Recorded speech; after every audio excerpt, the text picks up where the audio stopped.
Number 30, they want us to rewrite the equation in vertex form and then graph it and state the zeros. So let me zoom into the actual function. Let me rewrite the function up here. That's negative 2x squared minus 4x. We're going to make space for our new c value to be able to complete the square to write it in vertex form. The equal sign's right here. In order to complete the square, you need the a value to be 1. So what I'm going to do is I'm going to factor out a negative 2. And what will I have left on the inside? I'm going to have an x squared. I'm going to have a positive 2x. And I'm going to have the same blank spot right there. So I need to complete the square right here. What is half of 2? It's 1. And if you square it, 1 squared is positive 1. So you're technically adding 1 to the right side of this equation. Actually, no, I shouldn't have said that because you're not really adding 1 to the right side of the equation. You know what you're really doing to the right side of the equation? You're actually putting a negative 2 on the right side of the equation. Negative 2 times 1 did not exist before this 1. So you actually put a negative 2 onto the right side of the equation. So you need to get rid of that negative 2 that you just added, and that would be adding 2 to the right side of the equation. I hope that makes sense. And now you could factor this perfect square quadratic trinomial, write it as a binomial squared. X, half of b would be 1. And then the k value is 2. And the a value is negative 2. And this is your f of x function. And that is your vertex form equation. So you get a point for that.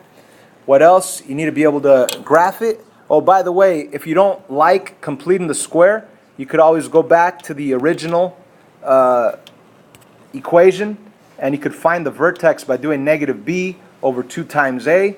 That would be your x value. Plug it back into the x's, and you find your y value, and that would be your h and your k of your vertex form equation, and you could use your a from the original standard form equation and get your a, your h, and your k with the other method. It's up to you what makes you feel better or what's easier for you. So anyways, we have that vertex form equation. Now we want to graph it. So we want to graph it. So what is the vertex?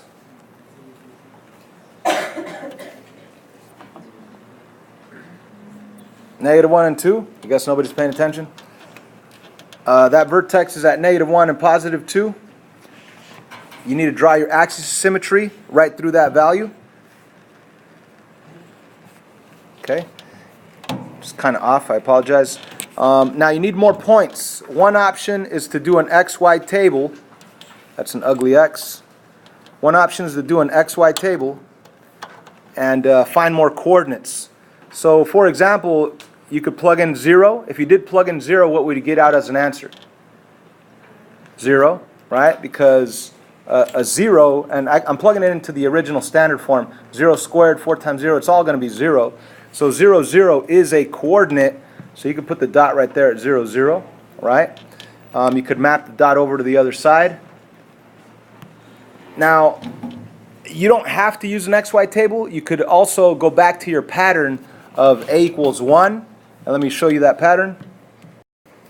That's the pattern of a equals 1. It's 1, 1, 2, 4, 3, 9. And you could modify that pattern to become a equals 2. I know that the a value is negative 2, but we just want the pattern to change. The negative just means that it's going to open down. So instead of 1, 1, you're still going to have the 1 for the x, but the y value of 1, you need to multiply it by 2, and that'll become a 2. And the 2, it's instead of giving you 4, it's going to give you 4 times 2, which is 8. And the 3, instead of giving you 9, is going to give you a 9 times 2, which is 18. So we could use that pattern of 1, 2, 2, 8, 3, 18 from the vertex 1, 1, 2, you get that same point. Or you go 2, 8, 1, 2, 1, 2, 3, 4, 5, 6, 7, 8. You'd be off the graph, but that's okay. Just map it over to the other side. Oh, wait a minute, I didn't get that right. So it'd be right there. Map it over to the other side, which would be right there. Draw your parabola, and we're good. state the zeros, it says, what are zeros? Zeros are x-intercept values, and that would be the x-intercept value of -2 and the x-intercept value of 0. So the zeros you could write as x equals 0 and -2. Number 31, we want to write the parabola in standard form. Okay, let's first come up with the easiest form, which would be vertex form, because you could clearly see the vertex right there. The vertex is 1, actually +1, +3. Let me just erase that positive. We don't need it. So 1, 3 is a vertex. Now, if you know that your vertex is 1, 3, it's really easy to write it in vertex form, because your vertex is your h and k value. So you really have y equals a parentheses x minus h, which is a -1, and then plus k, which is a +3. Now the only other thing you need to finish this vertex form equation is the a value.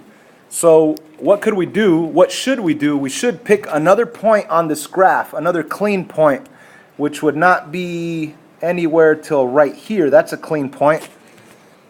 This would be 3, -1, or also -1, -1. And what you're supposed to do is use that point of 3, -1 as an x and y value to plug in right here for x and right here for y. That way you could do all of this math and solve for a. That's what you're supposed to do. But what could we do instead of that? We could look at the pattern, and there is a pattern of 1, 1, 1, 1, 2, 4, 1, 2, 3, 1, 2, 3, 4, 5, 6, 7, 8, 9. So there is a pattern of 1, 1, 2, 4, 3, 9. So that must mean that the a value is equal to 1, but negative because it's opening down. So if you know that, you know the whole vertex form equation. Y equals -1, parentheses x minus 1 squared plus 3. And if you put that as an answer, you're going to get it wrong. Why is that? It says standard form. So we still need to do a lot of algebra to change to standard form. So standard form would be to first write the binomial twice. X minus 1 squared, nope, not squared, x minus 1 times x minus 1. Distribute x times x, x squared, x times -1, -1x, -1 times x, -1x, and -1 times -1, +1. And you know what? I want to keep this in parentheses so we don't get confused with any other values that I'm writing. And inside the parentheses, you could still combine the like terms of -1 and -1. You're going to have x squared minus 2x plus 1, and with a +3 at the end and a -1 at the start. So we still need to distribute the -1 into each and every term. So it's going to change all the signs. You're going to have a -x squared, a +2x, and a -1, and then a +3 at the very end.